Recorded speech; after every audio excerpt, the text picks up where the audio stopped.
Howdy, lieutenants and economists. The most volatile, evil, disgusting things on the planet, humans. If you have a video request, you can always go to assholeconsulting.com. Yeah, I am gonna charge you, kids. And that is the importance of not fucking up. You are such an asshole!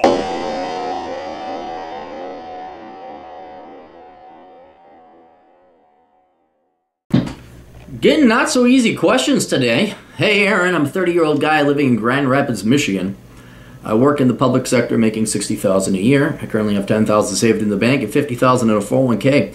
I have no wife, kids, or debt to worry about. I've been living here the last 10 years, but I don't see myself moving anytime soon since much of my family and friends are still here.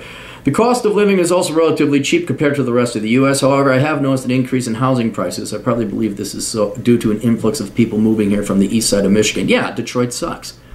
I currently live in a one-bedroom apartment where my rent is just under 25% of my take-home pay.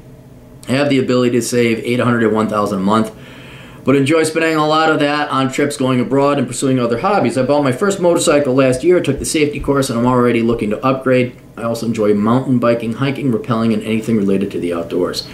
My question is, should I put my travel plans and hobbies on hold while I save up for a down payment on my house? Or should I continue as usual, pursuing travel hobbies and continuing renting? The majority con to home ownership is that I see this as a time money suck with the maintenance that comes with it. The major pro, however, is I would have extra space and allow me the option to pursue new hobbies or side jobs such as woodworking, car repairing, etc. A house is also more ideal for entertaining guests as opposed to an apartment. No, dude. You want, okay, let's talk about the mother-in-law room. This is what girls do. And some guys. Well, we might have guests, so we need an extra room. One, your guests are maybe going to fill that room maybe a week a year. In other words, you're paying for a lot of square footage, not to mention the interest payments and maintenance and taxes and insurance on that extra square footage that just simply isn't going to be used or utilized that much. 99 times out of 100, you're usually better off just paying for their damn hotel. And they're out of your house then. Hey, they're out. They're going. Hey, there you go. Mom, Dad, coming to town? Here's money for a hotel. Well, you didn't have to pay for it. No, actually, I did. And you will. It's like the RV. RVs are nowhere near worth the extra expense. You know, just get a hotel. So I would, or it's more like a boat. A boat is this fixed assets with a ton of maintenance, repairs, and costs. Or you could just rent a boat. So do you want to buy lodging and land and all the costs associated with it, or would you just rather rent this little bit of land this little bit of time and have other people deal with it? So let's get rid of that. The house is more ideal. Thoughts, video, name, price. I said, well, how much have you traveled the U.S.? Are you set on living in Grand Rapids, Michigan, or maybe do you want to try Denver or other places? Anyway, video costs this, blah, blah, blah. I've traveled to about half the United States. I've traveled mostly to Washington, Arizona, Colorado, and Utah. Okay, you've hit the very nice ones. Unfortunately, I have only traveled to these states 1 week at a time. I'm not too set on living in Grand Rapids long term. What holds me here at the moment are family, friends, and also having a lower cost of living to income ratio.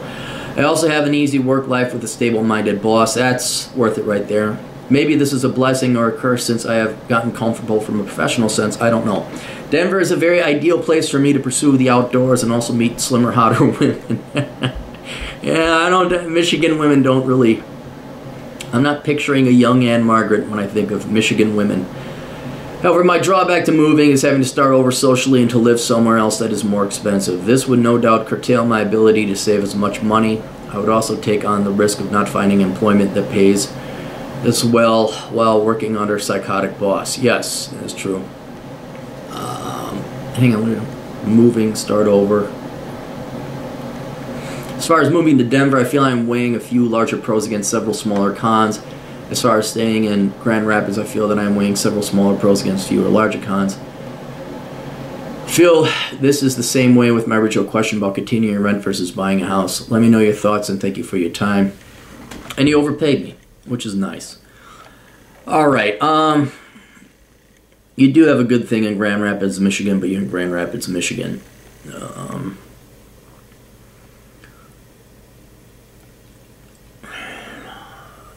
Rent is 25% your take-home pay. Can you find a cheaper place?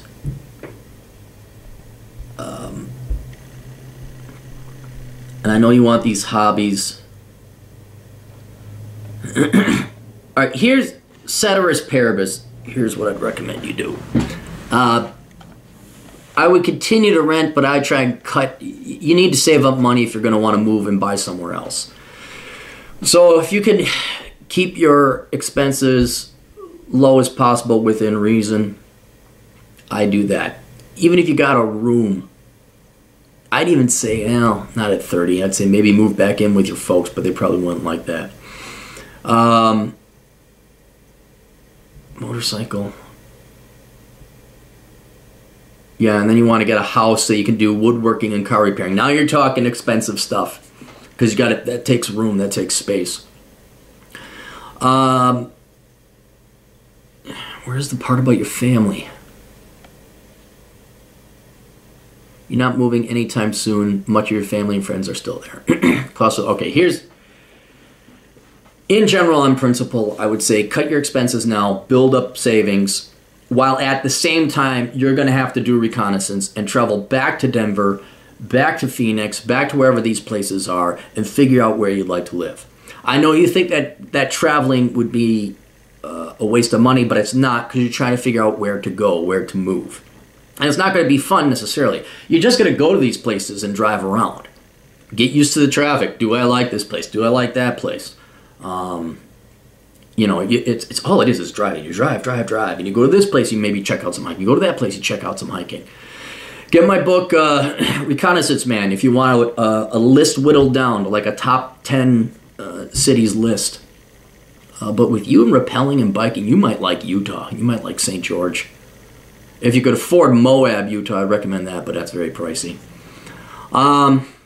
So that's what I would recommend, is you cut your expenses to the bare bone now with the sole purpose of flying and driving and exploring the rest of the country, so that when you have a down payment and you start sending out and you find a place that you want to live, then you start flooding that market with job applications, and you hopefully replicate the job you got in Grand Rapids at a place like Denver or Empire or Grand Junction or St. George or Vernal or wherever you may want to go.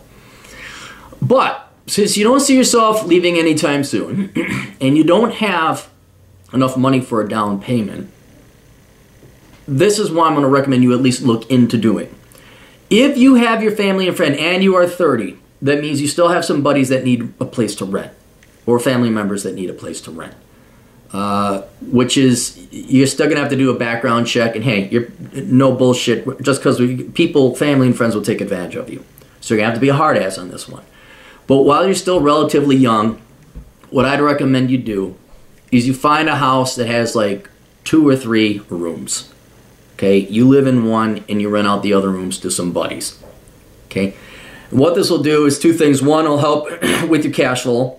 If you pick the right property and you find the right tenants, you should be able to live even cheaper, including insurance, property taxes, and all that. You should be able to have at least the same cash flow, save the same amount of money, but now you're building up equity in the house. And not because you're paying down the mortgage, I'm not recommending you do that, but because over time, and again, the housing market could always crash. Someone say, oh, Aaron said the housing always goes up. It doesn't. Wrote a book about it. But again, if we keep printing off money and interest rates stay relatively low and blah, blah, blah, historically speaking, statistically speaking, the price of your house or the value of your house is going to go up. That doesn't mean you made the money. What it does mean now is that you have a house that would, depending on how long you're there, if you're there for 10 years, you start looking to move at 40, you should have a significant amount of equity built up in that house, which will really help you afford another house out of state when you're inevitably ready to move. That's kind of where my thinking is going. So if you're going to stay there, let's say 7 years or more, you think you're going to, even 5 if you find the right house. If you're going to be there for 5 years or more, and you're willing to put in the time and research to find a house that's in good shape, no foundational issues, blah, blah, blah, blah, blah, and you have a set of buddies that you think are going to live there at least for 3 to 5 years, you know, like you think you can get the rental aspect to pull that off. You should be able, again, you find the right piece of property, lower your cash expenses, increase your cash flow, have a property that hopefully, fingers crossed, no housing crash, remember, goes up in value over time, and then now you have equity that you can use to go and buy another house, in addition to the money that you've saved up, right? Then, since your family and friends live there, and this is another reason I'm maybe recommending it, is if you then find a job in Denver, but you don't want to give up your house in Grand Rapids, or just you got a great cash flow situation, everything's working out well, you have family and friends that could maybe manage the property for you. Or you could hire a professional manager to do it. Or mom, dad, you want to sell the house and downsize? Okay, go live in my house. I'll charge you just the mortgage and expenses. But then you can take care of it and manage it. It'll give you some options. If you're saying, I want to get out of here in 2 years max or 3 years, I'd say, okay, you don't want to buy a house. But if you're going to be there that long, that's something to look into. And again, it is all contingent on finding the right house. You need to find the right house, because otherwise you could lose money on this. So that's an option I'd recommend looking into. But otherwise, if you're not going to get a house in Grand Rapids, or you just can't find the right house, then yeah, it's cut your expenses. Maybe low, go into a, you become the buddy that rents the room from your other buddy for a lot cheaper than what you're paying for your one-bedroom apartment. Save some cash, do some reconnaissance, investing some of that money towards reconnaissance, the other part of it towards a down payment on a house. Keep in mind, that doesn't mean the first thing you're going to do when you fly to your next town is buy a house. That's just to save up money. You'll fly out to the new place. You get a job, assuming all goes well, the stars align. Then you still got to live there a bit to find out exactly where do you want to buy a house. If you want to buy a house at all. Usually for a single guy, it's not worth it. But if you're going to be planted in the same place for a while, that's how I got it. That's how I'm paying cash for a house out in South Dakota. That's how I got the dream. Because I also lived in basements and always had rental property and had rental income. That's the other thing that I did. But if I was going here to here to here to here, it would have been worth it. So I'd like to give you, do this, do X, do Y, which I guess my cut and dried answer is keep renting, try and lower your expenses, do some reconnaissance, so you first figure out where you're going to send your resumes, all right? We're going to worry about a house later. Save up your money, certainly save up your money, but let's cut our expenses down. The one, if it works contingent on finding the right house, get yourself a house out there, but only if you can find people that you can rent it to and it works on a cash flow basis. And if you're not familiar with calculating whether a house will cash flow or not, all you have to do is look up what's called a Schedule E and learn how to read an income statement like that. And heck, there's a couple tutorials online. Actually, I think I even do a thing in Bachelor Pad Economics. I talk about rental property and analyzing it. So maybe that book would be worth picking up too. All right, that's it. Questions, answers, AsselConsulting.com. Check out the links below. Helping out America's younger brothers and sisters. Tune into the Older Brother podcast, and we'll see you all later. Toodles.